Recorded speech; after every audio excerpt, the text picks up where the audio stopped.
Good afternoon, everybody. On today's episode, we are going to take a look at how you can use two different simple zone run-based RPOs to take advantage of how defenses defend 31-2 back. We're going to start today's video taking a look at the X's and O's, so you guys have a little bit of context for the video. The video is both NCAA film, so it's a little bit different, but they really highlight how you can use 31-2 back is a great way to put the defense in conflict and create stress for your opponent. So anytime you're dealing with an isolation set, so what I mean by that is you have a formation where you put one receiver to one side, you're giving the defense a choice. Are they going to match numbers? Okay, and they're going to go then one-on-one in the boundary, say rotate that boundary halfback high, or leave the free safety in the middle of the field and HBO and bring the halfback over.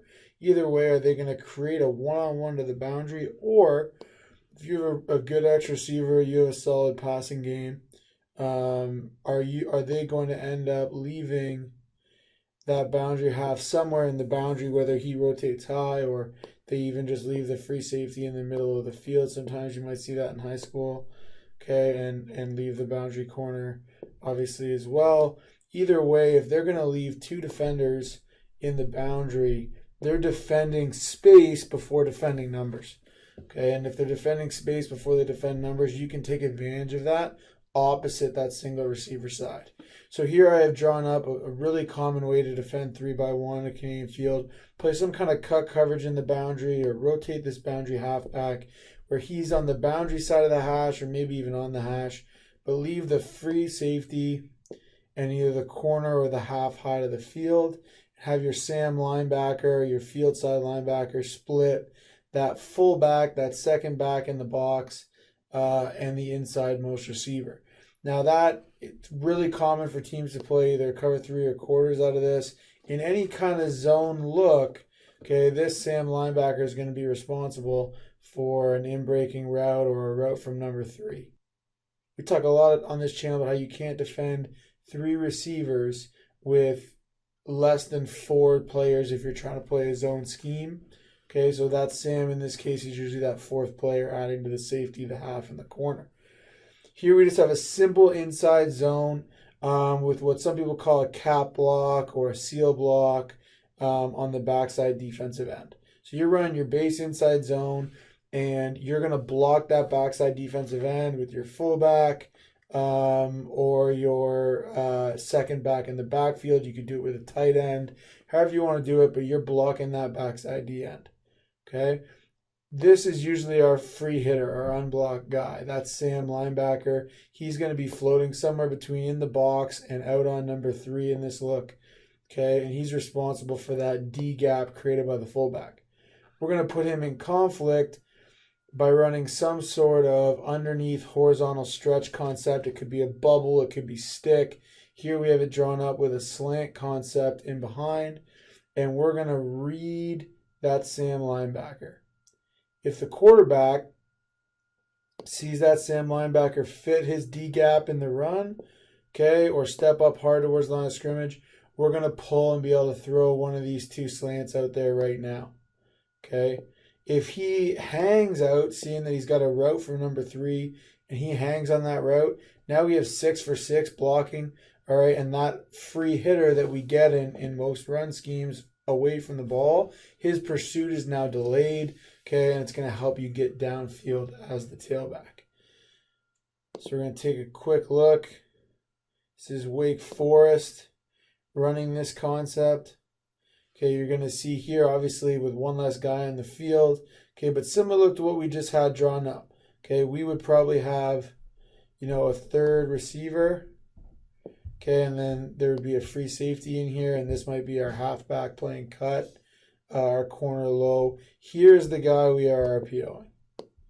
Okay, that Sam we see here is split between the fullback tight end and that 3rd receiver.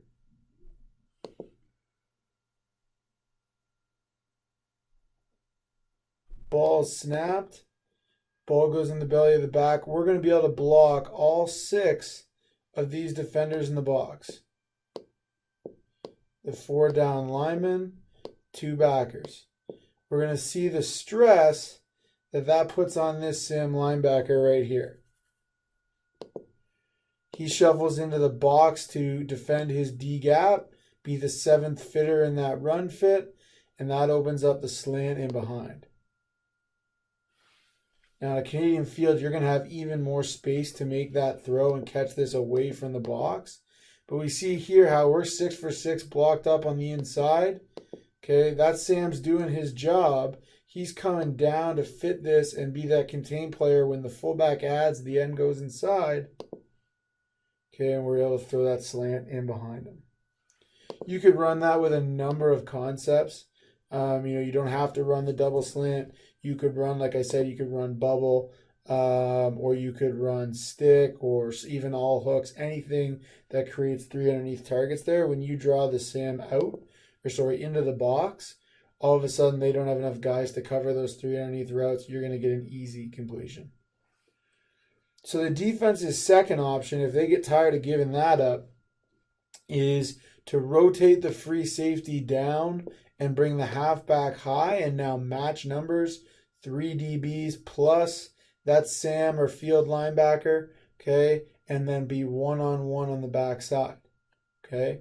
This is their second option. If you're beating them into the field flat, you're outmanning them in the RPO or run game out there, this is a good option for them. They could also leave the free safety, okay, and bring the boundary half down. Okay, we call him our X, but I'll change it to Sam for simplicity's sake for now. Okay, so here, we don't have that numbers advantage anymore. They got 3 DBs plus the Sam, and in a lot of cases, the free safety still being able to play either side of the field to the middle of the field. Okay, but they're short in the boundary. They're one-on-one in the boundary, and now our will, similar to our zone lock RPO, if you watch that video, our will is now in conflict. Okay, he's going to be that hook to curl dropper on this side, or he's the only guy that can help on that kind of glance post deep slant route from the number 1 receiver. Okay, so now we're going to want to RPO that side and attack the boundary side of the field where we have one-on-one. We no longer have numbers to either side. The numbers are even, but now we have a one-on-one matchup in a decent amount of space, usually with our best receiver. Okay, so our first option here I have this drawn up with an outside zone RPO to the field. You could just as easily run this with an inside zone lock RPO that we showed in one of our previous videos. Okay, but here we're going to run it with an outside zone mesh. Quarterback is going to step back off that mesh point, okay, and ride that running back in front. Running back is going to try and attack. This fullback should be a little tighter to the line of scrimmage. The running back is going to try and attack the outside shoulder of that fullback or tight end, okay, and then if the edge gets set, just like any outside zone, he's going to cut up and get vertical. Okay, what you're going to see here when we get to the clip in a sec is when you block back on that defensive end, again, you're protected. You got no free rushers except for potentially that linebacker who you're reading. Okay, you're putting him in a bind. He's got his run threat is quickly moving to the field. His gap is, you run an outside zone. Okay, this guard's getting out and running, trying to reach that nose. Okay, his read here should trigger him to the field. Okay, that puts him in direct conflict with his pass responsibility. So I drew up here what a lot of people call a glance route, a glance post. It's something that's become really common, especially in the States, but we're starting to see it more up here as well. You're looking to get inside leverage, okay, take an inside stem, drive upfield to 7 or 8 yards. Okay, at that point, you're going to break on an angle that gets you open. All right, if we have a high safety or something that might be able to play the true kind of post route, you're going to break flatter and look to get in this window behind the will. Okay, if there's no safety in the middle of the field, say, he's rotated to the field or he's even being pulled to the field by the run action, okay, maybe it's 0 pressure and he's in coverage, you can change your angle, okay, and run to win. So whatever angle you got to take to get open, okay, that's the angle you're going to break to on that post route. Okay, here I drew it up as if the free safety is kind of in the middle of the field, so we can't run that post too vertical, and we're going to try and get underneath that free safety in this window here. okay, if that corner is playing heavy inside leverage, or when you in-stem, okay, and try and get that inside release, he steps inside with you, all right? If you're coaching a pretty savvy receiver, or your receiver and quarterback have a pretty good relationship, okay, you can give this guy the option to run 8-yard out, 10-yard out, 12-yard out, whatever you're comfortable with,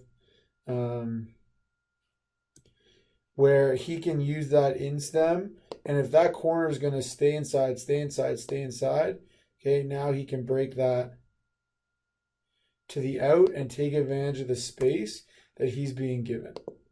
Okay, so again, we're going to take this will out of it with the threat of the run, and we're going to take the leverage based on what the corner gives us. Okay, here we see USC in that set we were just talking about, 3-by-1 to the field. Okay, and we see how the corner is playing off and inside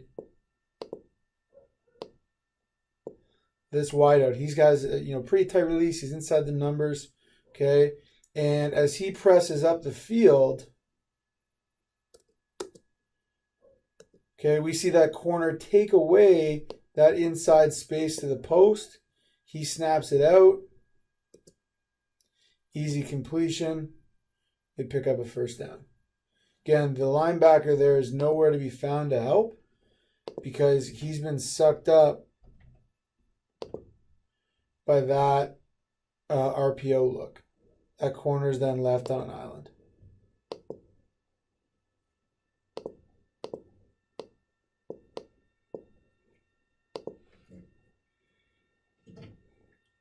Here's our second piece of video here.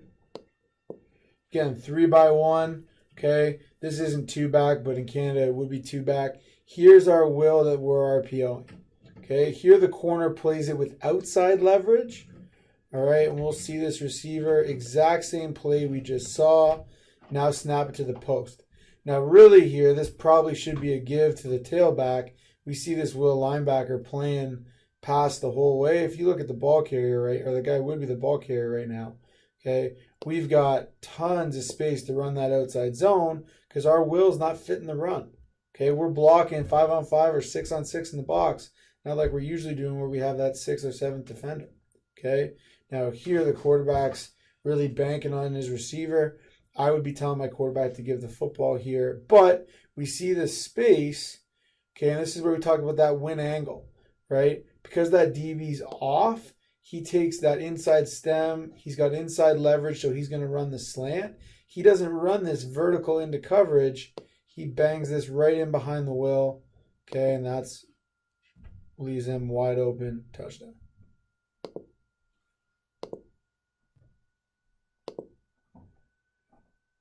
Okay, so that's two different ways that you can incorporate 3-by-1 RPOs into what you do. If you're a 2-back team looking to run RPOs, if you're a coach that already runs inside and outside zone, two simple ads for you that give you the opportunity to take advantage of an aggressive defense and force defenses to defend the field the way you want them to. If you want to make sure that you get the one-on-one in the boundary, you should be attacking teams to the field, forcing them into that first.